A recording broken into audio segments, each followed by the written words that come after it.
వాస్తవంగా ఆ మధ్యన బాగా గుర్తుంది కదా! ఇప్పటం అనేటటువంటి ప్రాంతంలో జగన్ ప్రభుత్వ హయాంలో రోడ్డు విస్తరణ కోసం అని జెప్పి అక్రమంగా ఇళ్ల ముందు కట్టుకున్నటువంటి గోడలు కూల్చడం. బట్ ఆ కూల్చినటువంటి గోడలు వాళ్ళ సొంత ఆస్తని, అది వాళ్ళు జనసేనకి సపోర్ట్ కాబట్టి, పవన్ కళ్యాణ్‌కి సపోర్ట్ కాబట్టి కావాలని కూలగొట్టారంటూ పవన్ కళ్యాణ్ అక్కడికి వెళ్ళేటటువంటి ప్రయత్నం చేయడం, అదంతా నాటకం అంటూ వీళ్ళు హడావిడి చేయటం.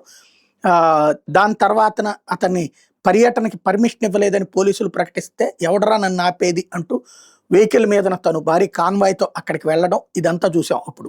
ముళ్ళ కంచెలు అయన్నీ తీసి అవతల పడేసి వెళ్ళడం ఇదంతా గూడా.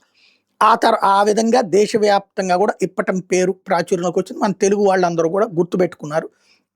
ఏదైతే మంగళగిరి దగ్గరలో ఉన్నటువంటి ఇప్పటం. ఇప్పుడు ఆ ఇప్పటంలో పవన్ కళ్యాణ్ టూరు ఇవాళ ఉందని, ఆ తర్వాత లేదని, క్యాన్సిల్ అయిందని గత 2 రోజుల నుంచి ప్రచారం జరిగింది. అయితే పవన్ కళ్యాణ్ మాత్రం పర్యటనకి కొనసాగించారు. ఇప్పటం గ్రామానికి వెళ్ళి శ్రీమతి ఇండ్ల నాగేశ్వరమ్మని కలిసి మాట్లాడతారు అన్నటువంటిది ఇప్పుడే పార్టీ ప్రకటించింది.